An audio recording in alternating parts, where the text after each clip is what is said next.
Presiden sudah menunjukkan respon positif terhadap banyak kritik. Presiden ingin mengatakan bahwa jangan resisten, kita terbuka. Setidaknya Presiden memberi tanda seperti itu. Pernyataan Presiden ini sebagai satu sinyal bahwa lo jangan gitu deh. Gitu.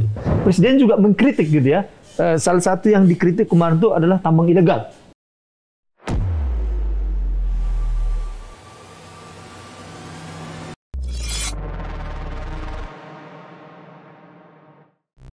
Video ini dibuat bukan untuk menyudutkan siapapun, serta diolah berdasarkan fakta dan data. Jika ada yang merasa tersudutkan, silakan tonton kembali videonya dengan seksama. Nah, kita kembali lagi di Lambe Politik, membahas seputar kebijakan-kebijakan pemerintah. Di sinilah tempatnya kita bahas suara rakyat dan kebijakan pemerintah. Sudah hadir bersama saya, ada Bung Ali, dengan saya Ken Norton Hutasoid.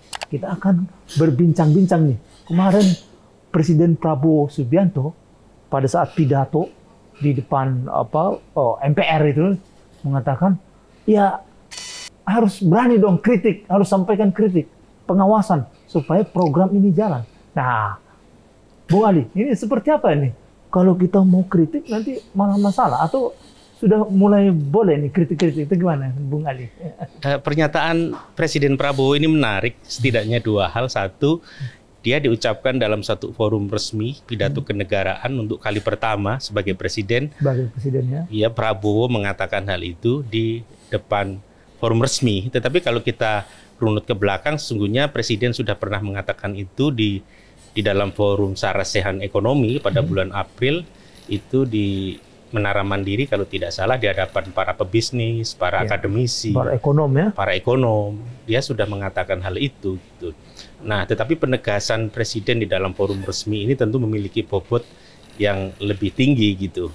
Nah, bagi saya kemudian pernyataan ini sesungguhnya ditujukan kepada 4 arah kalau menurut saya.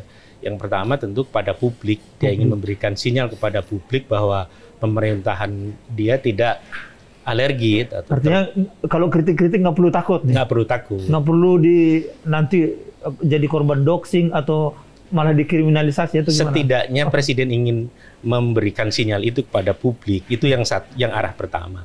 Yang arah kedua tentu ini akan ditujukan kepada parlemen gitu ya. Kita tahu bahwa parlemen mayoritas dikuasai oleh kelompok koalisi pemerintahan dan sejauh ini belum memberikan satu kritik substantif yang keras terhadap pemerintahan, dan karena itu ini bisa jadi menjadi sinyal bahwa DPR kamu lebih beranilah untuk memberikan satu kritik karena itu dibutuhkan misalnya.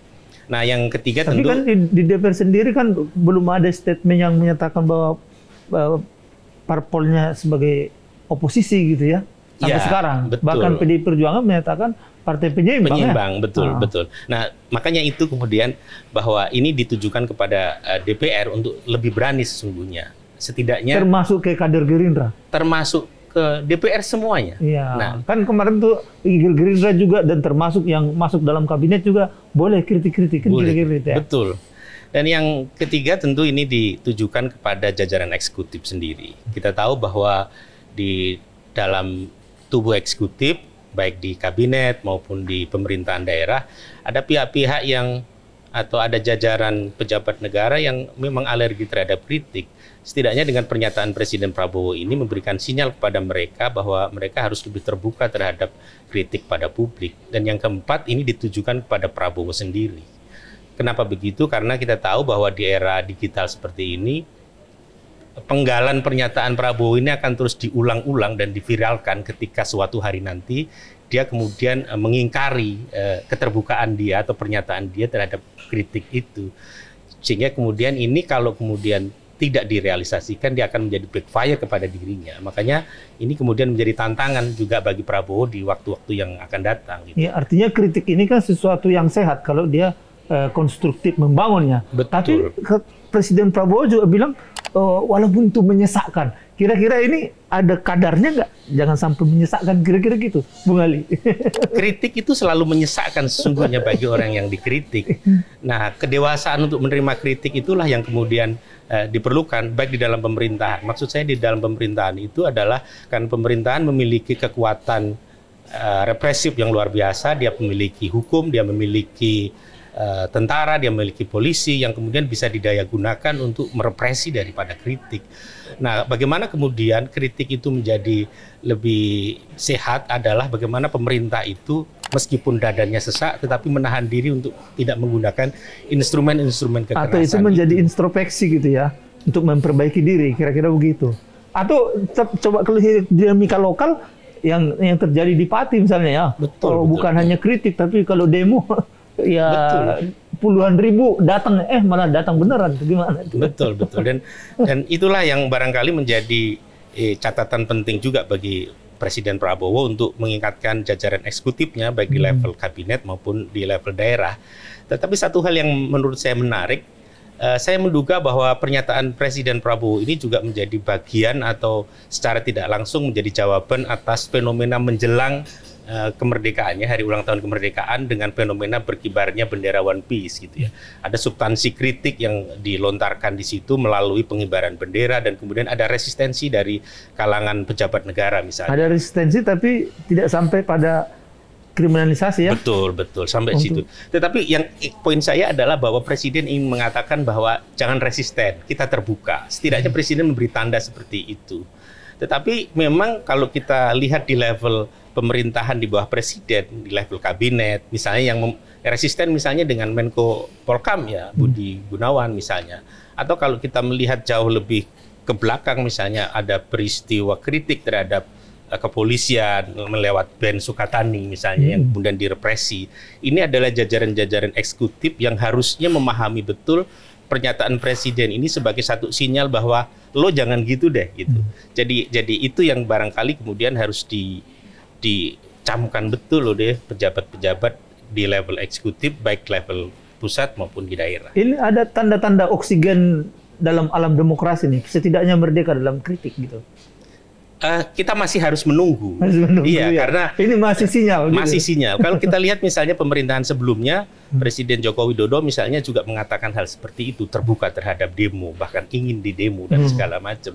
Tetapi seiring dengan waktu kan kemudian kita bisa melihat bagaimana reaksi Presiden ketika kemudian benar-benar ada kritik tajam atau katakanlah misalnya penyampaian pendapat di depan umum yang mengorganisasi massa gitu ya. Betul. Dan ini kita masih harus menunggu seberapa konsisten Presiden menyampaikan itu ya.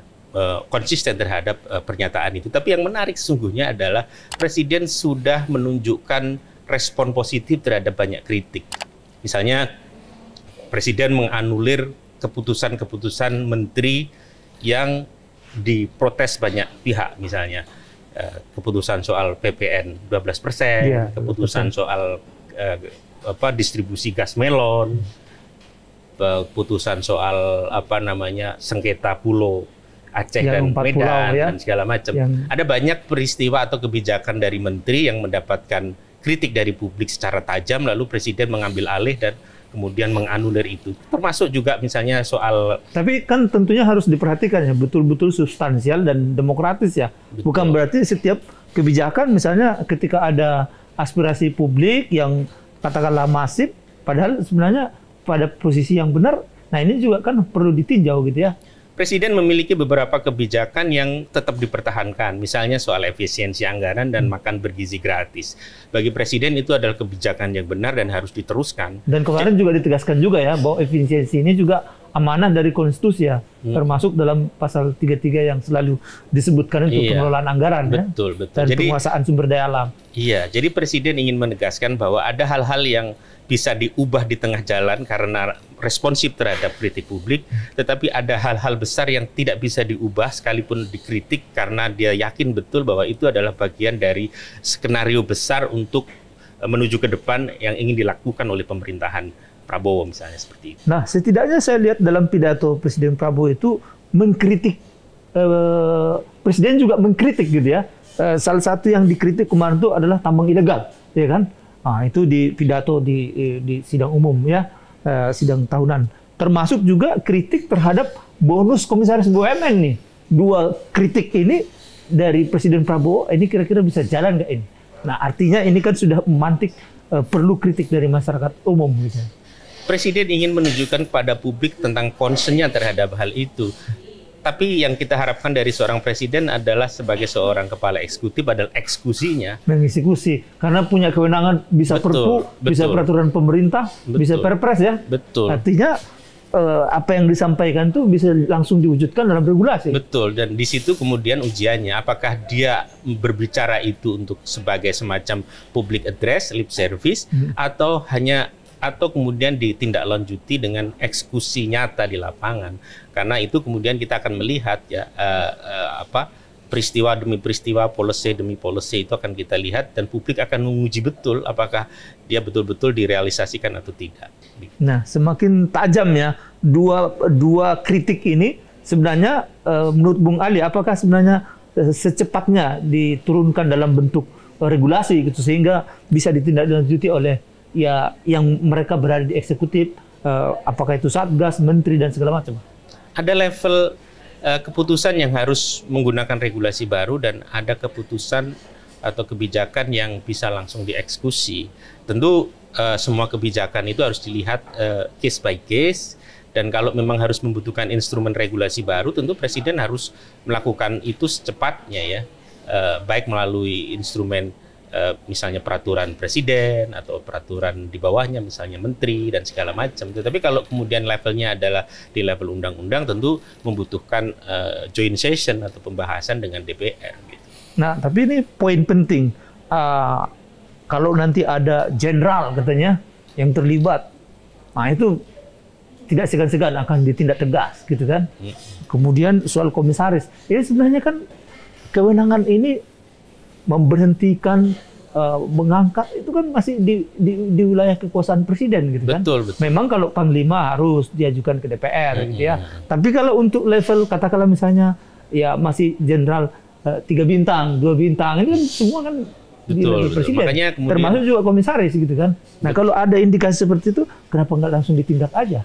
Bung Ali? Betul, itu yang ditunggu oleh publik. Hari-hari ini barangkali menjadi ujian bagi presiden. Apakah presiden memenuhi janjinya untuk melakukan tindakan-tindakan secara serius dan immediately, atau presiden hanya kemudian melakukan semacam kalkulasi-kalkulasi ulang terhadap atau mapping siapa kemudian ada di pihak mana, kemudian kan ada kadang-kadang ada kalkulasi-kalkulasi yang bersifat politis terhadap keputusan-keputusan itu, dan ada yang cepat, ada yang tidak cepat, ada yang lambat dan segala macam, dan itu tentu presiden yang memiliki pengetahuan tentang itu. Tetapi tugas publik adalah mengingatkan lagi bahwa presiden Anda sudah berbicara, publik menunggu action, menunggu eksekusi.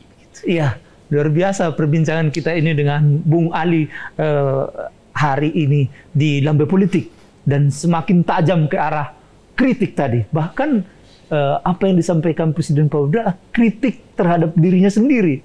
Karena itu publik harus mengingat apa yang disampaikan oleh Presiden Prabowo. Paling tidak sudah ada angin segar, publik boleh mengkritik Presiden. Sekian, dan ikuti terus Lambe Politik dengan tema-tema penting lainnya. Terima kasih.